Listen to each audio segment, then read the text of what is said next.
EDU for electrical में आप सभी का स्वागत है। मैं यहाँ पर बीके मेहता के ऑब्जेक्टिव बुक के क्वेश्चन को डिस्कस कर रही हूँ। मैं यहाँ पर सेमीकंडक्टर डायोड के एमसीक्यू क्वेश्चन को डिस्कस करूँगी। तो चलिए वीडियो को शुरू करते हैं। पहला क्वेश्चन है, if the diode level of if the doping level of a crystal diode is increase the breakdown voltage। अगर बोल रहा है कि ड्रॉपिंग लेवल जो है क्रिस्टल डायोड का वो अगर इंक्रीज करता है तो ब्रेकडाउन वोल्टेज क्या होगा, तो ब्रेकडाउन वोल्टेज डिक्रीज करेगा। तो हम लोग जान लेते हैं कि क्रिस्टल किसको बोलते हैं। क्रिस्टल ए सबस्टांस इन विच, जहाँ पर हमारा एटम्स और मॉलिक्यूल जो है वो अरेंज होता है ऑर्डिनरी पैटर्न में, तो इसको हम बोलते हैं क्रिस्टल। तो इस टाइप के फॉर्म में जो बना हुआ डायोड होता है उसको बोलते हैं crystal diode. Okay, next question है, a crystal diode is a dash device. Crystal diode किस टाइप का डिवाइस है, तो crystal diode non linear device है। Crystal diode non linear device है। नेक्स्ट क्वेश्चन है, a crystal diode utilizes dash characteristics for rectification. कौन सा characteristics utilize करता है क्रिस्टल डायोड रेक्टिफिकेशन के लिए, तो आंसर होगा फॉरवर्ड। नेक्स्ट क्वेश्चन है, when the crystal diode is use as a rectifier the most important consideration is. Most important consideration क्या होता है जब क्रिस्टल डायोड एक रेक्टिफायर की तरह यूज किया जाता है, तो मोस्ट इम्पोर्टेंट कंसिडरेशन होता है पीक इनवर्स वोल्टेज। तो हम लोग जान लेते हैं क्या होता है पीक इनवर्स वोल्टेज। जब भी हम लोग कोई भी डायोड को जब हम किसी डायोड को बनाते हैं तो हम लोग ध्यान रखते हैं कि जो पीक इनवर्स वोल्टेज है वो हमेशा एसी इनपुट जो हम देंगे वो हमारा कम होना चाहिए पीक इनवर्स वोल्टेज से। अगर ऐसा नहीं होता है तो हमारा डायोड जो है डिस्ट्रॉय हो जाएगा। मीन्स एसी इनपुट जो हम लोग देंगे वोल्टेज वो हमेशा लेस देन होना चाहिए पीक इनवर्स वोल्टेज से। नेक्स्ट क्वेश्चन है 17, if doping level in a crystal diode is increase the width of depletion layer. बोला अगर डोपिंग लेवल जो है क्रिस्टल डायोड का अगर इंक्रीज करता है तो विड्थ जो है डिप्लेशन लेयर का वो क्या होगा, तो विड्थ जो है डिप्लेशन लेयर का डिक्रीज करेगा। विड्थ जो है डिप्लेशन लेयर का वो डिक्रीज करेगा अगर हम डोपिंग लेवल क्रिस्टल डायोड का इंक्रीज करेंगे तो। A Jenner diode has 1 pn junction. Zener diode has 1 pn junction. Next question है, a Zener diode is use as. Zener diode को हम यूज करते हैं as a voltage regulator. Option third correct है। Next question है, the doping level in a Jenner diode is dash that of crystal diode. Doping level Zener diode का dash होता है that of the crystal diode, कितना होता है, तो इसका आंसर होगा more than that of crystal diode. जो डोपिंग लेवल होता है जेनर डायोड का वो मोर देन होता है क्रिस्टल डायोड से। नेक्स्ट क्वेश्चन है, the Zener diode is always dash connected. तो जेनर डायोड हमेशा रिवर्स कनेक्टेड होता है। नेक्स्ट क्वेश्चन है, a Zener diode utilize dash characteristics for its operation. कौन सा कैरेक्टरिस्टिक्स यूटिलाइज करता है जेनर डायोड ऑपरेशन में, तो आंसर होगा रिवर्स कैरेक्टरिस्टिक्स यूटिलाइज करता है for its operation. Next question है 23, in a breakdown region a Jenner diode behave like a. Breakdown region में जेनर डायोड किस तरह का बिहेव करता है, कांस्टेंट वोल्टेज सोर्स की तरह बिहेव करता है, तो आंसर 1 करेक्ट होगा। क्योंकि आप जान लो कि जेनर डायोड जो है वो ब्रेकडाउन रीजन पे ही वर्क करता है और यह उस समय ये कांस्टेंट वोल्टेज सोर्स की तरह बिहेव करता है। नेक्स्ट क्वेश्चन है, a Jenner diode is destroy if it. Zener diode destroy हो जाएगा if it carry more than rated current. अगर रेटेड करंट से ज़्यादा करंट अगर कैरी कर लेता है तो जेनर डायोड डिस्ट्रॉय हो जाएगा। नेक्स्ट क्वेश्चन है, series resistance is connected in Zener circuit to. Series जो रेसिस्टेंस हम कनेक्ट करते हैं जेनर सर्किट में वो किस लिए कनेक्ट करते हैं, तो इसका आंसर होगा प्रोटेक्ट द जेनर को प्रोटेक्ट करने के लिए हम लोग सीरीज रेसिस्टेंस कनेक्ट करते हैं जेनर सर्किट में। नेक्स्ट क्वेश्चन है, a Jenner diode is dash device. Zener diode किस टाइप का डिवाइस है, हमने देखा था कि जो क्रिस्टल डायोड है वो नॉन लीनियर डिवाइस है, तो उस हिसाब से जेनर डायोड किस तरह का डिवाइस है, नॉन लीनियर डिवाइस है, मतलब ये भी नॉन लीनियर डिवाइस है। नेक्स्ट क्वेश्चन है a Jenner diode has dash breakdown voltage. Zener diode का किस तरह का ब्रेकडाउन वोल्टेज होता है? तो जेनर डायोड का शार्प ब्रेकडाउन वोल्टेज होता है, तो ऑप्शन 2 करेक्ट होगा। यही कारण है कि हम लोग से पूछा जाता है कभी कभी कि जेनर डायोड और ऑर्डिनरी डायोड में क्या डिफरेंस है। तो जेनर डायोड में यह डिफरेंस है कि इसका जो ब्रेकडाउन वोल्टेज है वो बहुत ही शार्प होता है। नेक्स्ट क्वेश्चन है, बोल रहा है the resistance of P region of crystal diode is 6 ohm and resistance of N region is 3 ohm, the bulk resistance is. अगर पी रीजन में जो रेसिस्टेंस है वो अगर 6 ओम है और एन रीजन में जो रेसिस्टेंस है वो 3 ओम है, तो बल्क रेसिस्टेंस कितना होगा? तो इसका आंसर होगा 9 ओम। मीन्स इन दोनों को ऐड कर देंगे, 6 + 3 तो 9 ओम। नेक्स्ट क्वेश्चन है, ये साइड न्यूमेरिकल है तो इसको डिस्कस नहीं करेंगे। नेक्स्ट क्वेश्चन है 43, the crystal diode rectifier are generally use for these application. Crystal diode rectifier जो होता है वो किस एप्लीकेशन के लिए हम लोग जनरली यूज करते हैं? तो आंसर होगा लो वोल्टेज एप्लीकेशन में हम लोग यूज करते क्रिस्टल डायोड रेक्टिफायर का, लो वोल्टेज एप्लीकेशन में। नेक्स्ट क्वेश्चन है the forward voltage drop across the crystal diode dash as the load demand varied remain essentially constant. जो फॉरवर्ड वोल्टेज ड्रॉप है across crystal diode के across जो forward voltage drop है वो remain essentially constant होता है as a load demand vary होने पर भी फॉरवर्ड वोल्टेज ड्रॉप है वो इसेंशियली कांस्टेंट होता है। नेक्स्ट क्वेश्चन है main AC power is converted into DC power 4। AC power जो है वो कन्वर्ट हो रहा है DC power 4 for using A electronics equipment को यूज़ करके हम लोग एसी पावर को कन्वर्ट कर रहे हैं डीसी पावर में। नेक्स्ट क्वेश्चन है the maximum rectification efficiency of a half wave rectifier is. बोला मैक्सिमम रेक्टिफिकेशन इफिशिएंसी कितना होता है हाफ वेव रेक्टिफायर का? तो ये होता है 40.6%। 40.6%।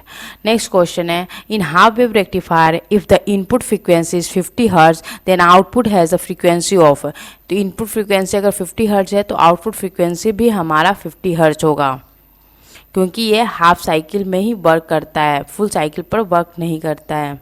नेक्स्ट क्वेश्चन है the ripple factor of a half wave rectifier is dash. Ripple factor कितना होता है हाफ वेव रेक्टिफायर का? तो वो है 1.21 रिपल फैक्टर होता है हाफ वेव रेक्टिफायर का। नेक्स्ट क्वेश्चन है the disadvantage of half wave rectifier is that the. Disadvantage क्या है हाफ वेव रेक्टिफायर का? Output is difficult to filter. इसके आउटपुट को फिल्टर करना काफ़ी डिफिकल्ट है। नेक्स्ट क्वेश्चन है the output of half wave rectifier has AC component that's the DC component.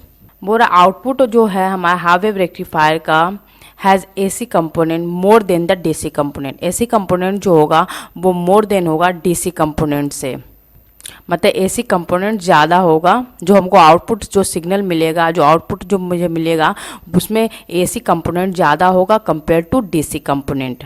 Next question है in the AC input to a half wave rectifier has an RMS value of इतना 400 divided by √2 volt, then the diode peak inverse voltage is। तो peak inverse voltage क्या होगा half wave rectifier का? peak inverse voltage क्या होगा? तो peak inverse voltage 400 volt होगा। ये RMS वैल्यू है, तो peak inverse voltage is nothing but VM half wave rectifier के लिए। तो maximum voltage nothing but peak inverse voltage. तो मैक्सिमम वोल्टेज क्या होगा RMS वोल्टेज इंटू √3, तो मुझे 400 वोल्ट मिलेगा। नेक्स्ट क्वेश्चन है a full wave rectifier is dash as effective as a half wave rectifier. तो फुल वेव रेक्टिफायर जो है twice as effective as a half wave rectifier, तो ऑप्शन 1 करेक्ट होगा। Next question है the maximum rectifier efficiency of a full wave rectifier is. Question बोल रहा है the maximum rectifier efficiency of a full wave rectifier is, तो यह है 81.2%, answer होगा 81.2%। नेक्स्ट क्वेश्चन है the ripple factor of a full wave rectifier is, ripple factor कितना होगा फुल वेव रेक्टिफायर का, तो यह है 0.48, 0.48। नेक्स्ट क्वेश्चन है 55, in full wave rectifier if the input frequency is 50 Hz then output has a frequency of, बोला अगर input frequency 50 Hz है तो आउटपुट फ्रीक्वेंसी कितना होगा, तो ये होगा 100 Hz। नेक्स्ट क्वेश्चन है the most widely use rectifier circuit is, most हम लोग ज़्यादातर कौन सा रेक्टिफायर सर्किट यूज करते हैं, तो हम लोग यूज करते हैं 20 टाइप सर्किट। नेक्स्ट क्वेश्चन है there is need of transformer for, किसके लिए ट्रांसफार्मर की रिक्वायरमेंट होती है इन सभी ऑप्शन में, तो सेंट्रल टैप सर्किट में ट्रांसफार्मर की रिक्वायरमेंट होती है। The AC component in the output of a full wave rectifier is dash the DC component, बोला एसी कंपोनेंट जो होता है in the output of a DC, output of the full wave rectifier, full wave rectifier में जो AC component है वो कितना है डीसी कंपोनेंट से, तो इसका आंसर होगा less than the DC component. जैसा कि हमने देखा था हाफ वेव रेक्टिफायर में जो आउटपुट हमें मिल रहा है उसमें एसी कंपोनेंट ज़्यादा था कंपेयर टू डीसी कंपोनेंट, लेकिन हमने फुल वेव में देखा कि जो एसी कंपोनेंट है वो लेस देन है डीसी कंपोनेंट। नेक्स्ट क्वेश्चन है the peak inverse voltage of इस diode in a bridge circuit is dash that of the equivalent central tap circuit, तो पीक इनवर्स वोल्टेज जो बोल रहा है in a bridge circuit, each diode in the bridge circuit is dash that of the equivalent central tap circuit, तो इसका answer होगा 1/2। अगर हम इक्विवेलेंट सेंट्रल टैप सर्किट के कंपेयर करें अगर ब्रिज सर्किट से, तो इसका पीक इनवर्स वोल्टेज कितना होगा, तो अगर हम पीक इनवर्स वोल्टेज जो है ब्रिज सर्किट का होता है वो VM होता है, ठीक है, लेकिन वही अगर हम बात करते हैं peak inverse voltage central tap rectifier का तो वो होता है 2VM, दैट्स वाई जो ब्रिज सर्किट का जो पीक इनवर्स वोल्टेज है वो हाफ होगा than the equivalent central tap circuit. Next question है the primary function of a central tap transformer in a power system is to, primary function, जो primary का function क्या होता है central tap transformer in the power supply is to, तो इसका answer होगा cause the diodes conduct alternately, इसमें diode जो होता है वो कंडक्ट करता है अल्टरनेट, एक बार एक डायोड कंडक्ट करता है दूसरा डायोड कंडक्ट नहीं करता है, जब वो D2 कंडक्ट करता है तो D1 कंडक्ट नहीं करता है, इसीलिए इसमें डायोड जो कंडक्ट करते हैं वो अल्टरनेटिवली कंडक्ट करते हैं।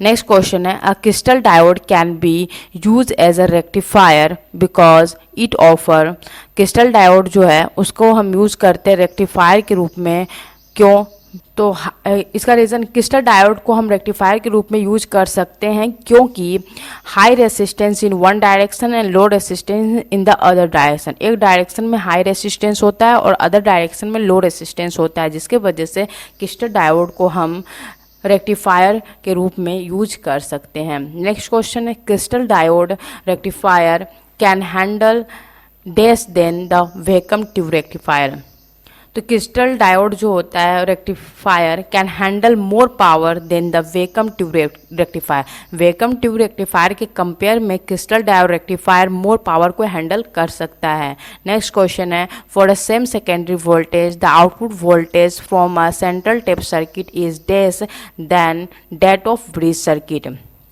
बोला for the same secondary voltage the output voltage from a central tap circuit is dash than that of bridge circuit, तो इसका आंसर होगा 1/2।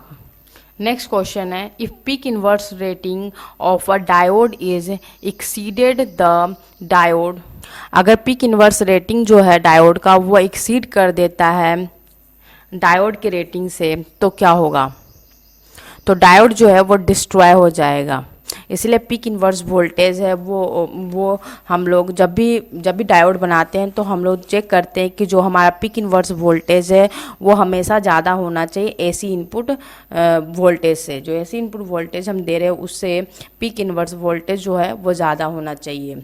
अगर डायोड पीक इनवर्स वोल्टेज के रेटिंग को एक्सीड कर देता है, अगर हम एसी इनपुट वोल्टेज जो देंगे वो पीक इनवर्स वोल्टेज से ज़्यादा दे देंगे तो हमारा डायोड क्या होगा डिस्ट्रॉय हो जाएगा। नेक्स्ट क्वेश्चन है A central tap circuit utilized base secondary voltage for full wave rectifier. तो इसका आंसर हो जाएगा 1/2. Central tap circuit utilize 1/2 secondary voltage. 1/2 secondary voltage को यूटिलाइज करता है for a full wave rectification के लिए. फुल वेव रेक्टिफिकेशन के लिए वह 1/2 सेकेंडरी वोल्टेज को ही यूटिलाइज करता है. नेक्स्ट क्वेश्चन है, in practical DC is obtain by, practically जो डीसी जो हम ऑप्टेन करते हैं by the rectification. Option 1 correct है. नेक्स्ट क्वेश्चन है, the voltage ampere rating of a transformer in bridge circuit is reduced by dash as compared to that of the central tap circuit. तो इसका answer होगा 1/√2 times. बोरा voltage ampere rating जो है transformer in bridge circuit is reduce by 1/√2 times as compare to that of central tap circuit.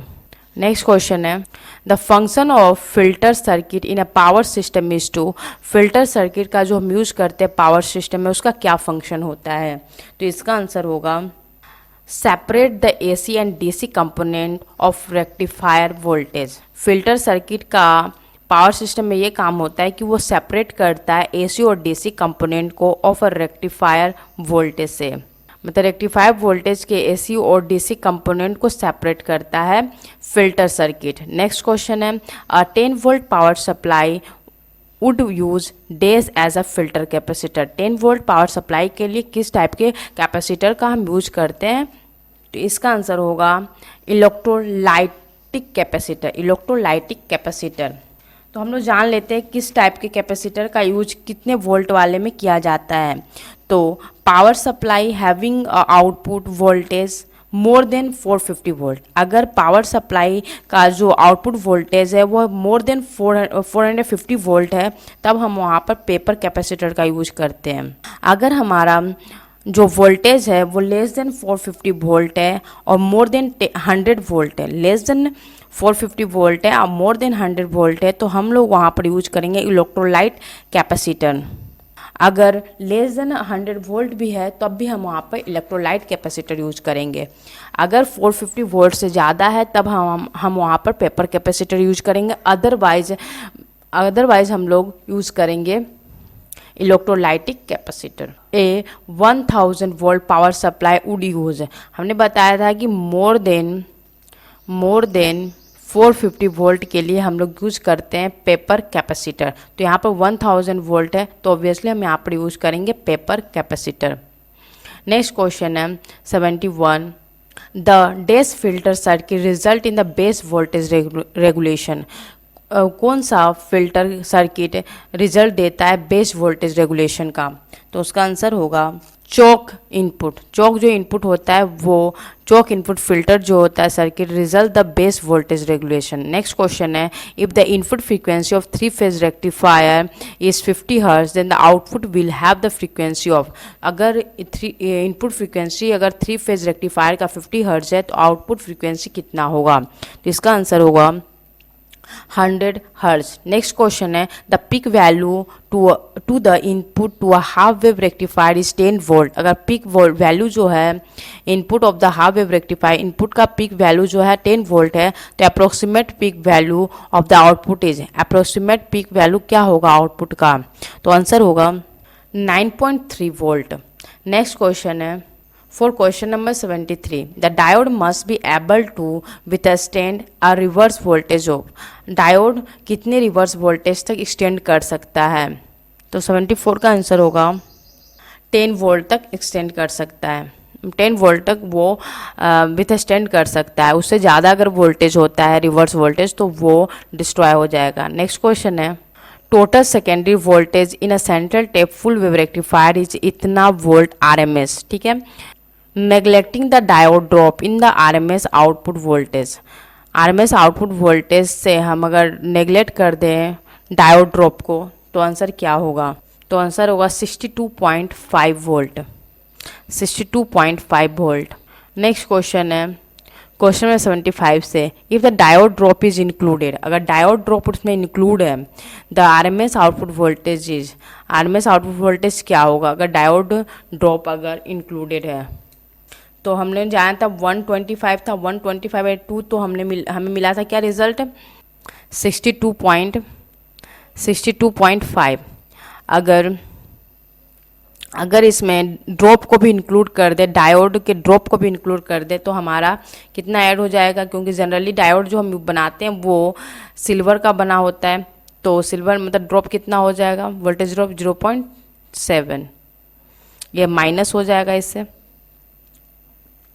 तो हमारा answer आ जाएगा 61.8 volt.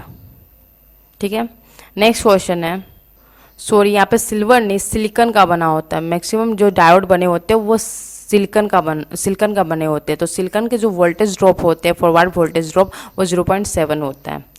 ठीक है, नेक्स्ट क्वेश्चन है, when the peak output voltage is 100 volt, the peak inverse voltage of each diode in a central tape full wave rectifier is। बोला अगर peak output voltage अगर 100 volt है तो पीक इन्वर्स वोल्टेज इस diode का कितना होगा, तो इसका आंसर होगा 200 वोल्ट, क्योंकि हम लोग जानते हैं कि पीक इन्वर्स वोल्टेज जो होता है वो नथिंग बट 2 में होता है, तो मैक्सिमम वोल्टेज हमें पता है, पीक आउटपुट वोल्टेज का मतलब होता है VM मैक्सिमम वोल्टेज, तो 100 वोल्ट है, तो ऑब्वियसली हमारा पीक इन्वर्स वोल्टेज 2 मतलब 2 × 100 200 वोल्ट। नेक्स्ट क्वेश्चन है, when RMS output voltage of A full wave bridge rectifier is 20 volt, RMS output voltage अगर 20 वोल्ट है तो peak inverse across a diode कितना होगा, पीक इन्वर्स जो डायोड का होगा, peak inverse across the diode कितना होगा, तो वो होगा हमारा 20 वोल्ट, तो यहाँ पे ऑप्शन 2 करेक्ट है। सॉरी यहाँ पे हमारा RMS आउटपुट दिया हुआ, RMS आउटपुट दिया है ना, तो हमारा ये आंसर नहीं होगा, 20 वोल्ट आंसर नहीं होगा, तो RMS दिया है, तो हमें पता है कि पीक इन्वर्स वोल्टेज जो होता है फुल वेव ब्रिज रेक्टिफायर में वो होता है VM, तो यहाँ पर RMS वैल्यू हमें दिया 20 × √2 करना पड़ेगा, तो जो वैल्यू हमारा आएगा वो मेरा आंसर होगा, तो आंसर आ रहा है 28.3 वोल्ट। ठीक है, यहाँ पर दिया हुआ है RMS आउटपुट वोल्टेज, अगर पीक आउटपुट वोल्टेज दिया होता तो 20 वोल्ट होता, लेकिन यहाँ पे RMS आउटपुट वोल्टेज गिवन है, इसलिए इसको कन्वर्ट करना होगा मैक्सिमम आउटपुट वोल्टेज में। ठीक है, तो मैक्सिमम करने के लिए √2 से मल्टीप्लाई करते, तो आंसर हमारा होगा 28.3 वोल्ट, ऑप्शन 1 करेक्ट है। नेक्स्ट क्वेश्चन है, इन a question 78 if the diode drop is included the peak inverse voltage is, अगर डायोड ड्रॉप अगर इंक्लूड हो जाएगा तब हमारा पीक इन्वर्स वोल्टेज कितना होगा, तो हमारा आंसर होगा 24.5 वोल्ट, 24.5 वोल्ट। ठीक है, नेक्स्ट क्वेश्चन है, the ideal DC output voltage of a capacitor filter is equal to the, ideal DC output voltage बोल रहा है of a capacitor filter is equal to, तो इसका आंसर होगा peak value of the rectifier voltage. Ideal जो हमारा DC output voltage है capacitor filter का वो इक्वल होना चाहिए peak value of the rectifier voltage. Next question है, if one of the diode in a full wave bridge rectifier open, अगर एक डायोड अगर फुल वेव रेक्टिफायर में ओपन हो गया तो आउटपुट क्या होगा, output is nothing but half wave rectifier voltage, output is half wave rectifier voltage. If you are checking a 50 Hz full wave bridge rectifier and observe that the output has a 50 Hz ripple, then अगर हम लोग check कर रहे हैं कि 50 hertz का एक full wave bridge rectifier है और हमने ऑब्जर्व किया कि इसका आउटपुट जो रिपल फ्रीक्वेंसी है वो भी 50 हर्ट्ज है, तो इसका मतलब ये है कि there is an open diode, कोई एक जो डायोड है जो ओपन है, इसके वजह से इसका जो रिपल फ्रीक्वेंसी मिल रहा है आउटपुट में वो 50 हर्ट्ज मिल रहा है, तो ऑप्शन 3 करेक्ट है। नेक्स्ट क्वेश्चन है, a Jenner diode has a power rating of 4 watt and zener voltage of 20 volt, the maximum current it can safely carry is, maximum current कितना वो कैरी कर सकता है अगर पावर रेटिंग 4 वाट है और जेनर वोल्टेज 20 वोल्ट है, तो वो कैरी कर सकता है 200 मिली एम्पियर तक के करंट को कैरी कर सकता है, 200 मिली एम्पियर तक के करंट को कैरी कर सकता है क्यों, क्योंकि पावर इक्वल टू होता है VI, ठीक है, और मुझे पावर पता है 4, ठीक है, और हमें वोल्टेज पता है 20, तो equal to I, 4/20 equal to I, तो हमें मिलेगा I is equal to 200 milli ampere. Next question है, ये न्यूमेरिकल 84 85 इसको डिस्कस नहीं करेंगे। 86 इज ऑल्सो न्यूमेरिकल। 88 क्वेश्चन को डिस्कस करते हैं, ठीक है। तो if the half wave rectifier has a ripple voltage of 30 volt, अगर ripple voltage half wave rectifier का 30 वोल्ट है तो ripple voltage in a equivalent full wave rectifier is, ripple voltage कितना होगा इक्विवेलेंट फुल वेव रेक्टिफायर का? तो इसका answer होगा 15 वोल्ट। नेक्स्ट क्वेश्चन है, if the ripple voltage in a full wave rectifier is 25 volt at a load current of 60 milliampere, its value at a load current of 120 milliampere will be। बोल रहा है अगर ripple voltage 25 volt है जब load current 60 milli ampere है, तो अब पूछ रहा है कि रिपल वोल्टेज क्या होगा जब हमारा जो लोड करंट है 120 मिली एम्पियर है तब। तो हमारा जो रिपल वोल्टेज होगा वो होगा 50 वोल्ट, क्योंकि करंट डबल हो गया है तो ऑब्वियसली हमारा वोल्टेज भी डबल हो जाएगा।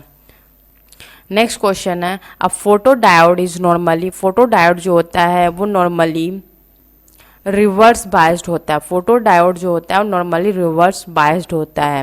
When the reverse voltage increase the junction capacitor, अगर रिवर्स वोल्टेज इंक्रीज करता है तो जंक्शन कैपेसिटर क्या करता है, जंक्शन कैपेसिटेंस जो होता है वो डिक्रीज कर जाता है। अगर रिवर्स वोल्टेज इंक्रीज करता है तो जंक्शन कैपेसिटेंस जो होता है वो डिक्रीज कर जाता है, जंक्शन कैपेसिटेंस डिक्रीज कर जाता है। नेक्स्ट क्वेश्चन है, the device associated with voltage control capacitance is, कौन सा डिवाइस हम लोग यूज करते हैं वोल्टेज कंट्रोल कैपेसिटेंस के लिए? वोल्टेज कंट्रोल कैपेसिटेंस के लिए वैरेक्टर डायोड यूज किया जाता है, वैरेक्टर डायोड यूज किया जाता है। नेक्स्ट क्वेश्चन है, varactor is usually reverse biased, photo diode भी रिवर्स बायस्ड होता है और वैरेक्टर भी रिवर्स बायस्ड होता है। नेक्स्ट क्वेश्चन है, when the light increase the reverse current in a photo diode, अगर लाइट इंक्रीज करेगा तो रिवर्स करंट फोटो डायोड का क्या होगा, तो वो इंक्रीज करेगा। अगर लाइट इंक्रीज करेगा तो रिवर्स करंट जो का फोटो डायोड का वो भी इंक्रीज करेगा। नेक्स्ट क्वेश्चन है, to display the digit 0 in a 7 segment display, अगर 7 सेगमेंट डिस्प्ले में अगर हमको 0 को डिस्प्ले करना है तो all segments except G should be light, मतलब सभी सेगमेंट में से सिर्फ जी ही जो है वो लाइट करेगा और सभी जो है वो ऑफ रहेंगे, ठीक है, अगर हमको 0 को डिस्प्ले करना है। तो मैं यहीं पे वीडियो को समाप्त करती हूँ। Thank you very much.